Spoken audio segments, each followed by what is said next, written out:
نوایو دا غي وجدار چې د مغیباتو کې خبرې کول دي. رب العالمین د اسمان بارک داسې فرمایي ولقد سینا السماء الدنيا بمصابيح او دې چې د غاړینګي جوړې وي دا د رب العالمین اسمانونه دي، دا د رب العالمین کرسی ده، دا د رب العالمین عرش ته الغرض سما عزت مند درونو کله چې دا غاړینګي جوړې کړلې. زمنگ استاد محترم فضيلة الشيخ ابو ناصر محمد افضل السلفي حفظه الله تعالى ورعاه دل چې د علمي جواب ورکړلو. دا چې د علمي جواب چې کله واوریدلو نو دا شیخ افضل حفظه الله تعالى ورعاه په سر الفاظ کله چې جواب کولو دا غبره کې چې ډېر د ګستاخی الفاظ استعمال کړو، دا ډېر به ادبي وکړه چې شیخ صاحب ته دا مخاطب کیږي وای جاهل متجاهل، او به شیخ صاحب بارک دا الفاظ استعمال کړی دي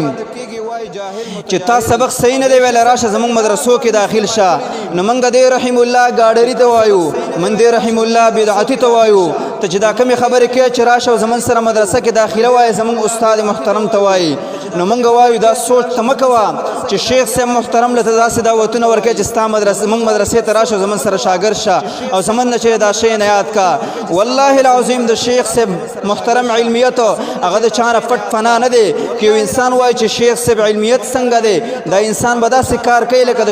د ورځې 12 بجې دی یو انسان سرو غرمو ته ناست دا انسان وایي چې غرمه نشته دی. یو انسان چې دا یوه ګوتې راغستې ده نور ته یې نیولې ده زه په دې باندې لمر پټومه. د شیخ صاحب محترم علمیت د هغه د شاګردانو نه پته لګي، د هغه یو شاګرد په سلفیانو کې یو زمری یو شیر فضیلة الشیخ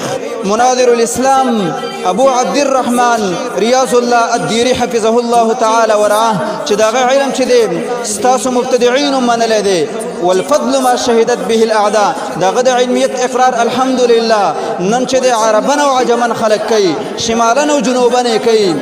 شرقن او غربن کوي، او دا غ علمیت باندې الحمدلله انسانان او جنات گوادي. دا غل الله رب العالمین د علمیت ورکړه د شیخ صاحب محترم شاګرد لا چې کله ستاسو مبتدعين دا غسر د مناظره ورځ لیکي اول خو مناظره ته تیارېدل نشي، خو لیکن کله چې ډېر په زور باندې ورځ ولیکي نو دا هغه ورځ نستا د شیطانان احناب ستا د کباړیان د ځان سره په جب کې فلیجل ګوري ګرځي، دا غي خېټه خراب شوی خېټه زیل ناراضي. او کله چې بیا میدان د مناظره تراشي نو د شیخ صاحب د علمیت نو دومره په غبرهټ کې چې کله په تمانچو په اسلحو باندې ځان بچ کی، کله چې د غلط الفاظ به استعمالي. والمحترم السامعين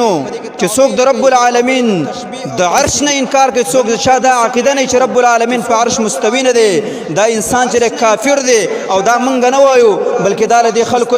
امام ویل دي چې دا خلکو د ځان منسوبي، خو لیکن دا خلک به منی نه. امام ابو حنیفه رحمه الله فرمایي ومن لم يقر بعرشه سبحانه فوق السماء وفوق كل مكان ويقر بأن الله فوق العرش لا تخفى عليه حواجز الأذهان ويقر بأن الله فوق العرش لا يخفى عليه حواجز الأذهان فهو الذي لا شك في تكفيره لله درك من إمام زماني. نزما محترم سامعين دا خلق دا جهمية دا ماتريدية د خپل امام په قول باندې د کافر ګرځيږي چې د رب العالمین د صفت د رب العالمین د عرشنا د استوا د عرش د انکار کوي، نو د رب العالمین د عرش نه چې انکار وکړو د انکار په وجه باندې د امام ابو حنیفه رحمه الله فنیز باندې کافر. تاسو پمو پسې تهمت لګوي، موږ به همیش د حق دعوت کوو، د اهل حق سره مینه لرو، د بدعتانو نه نفرت کوو.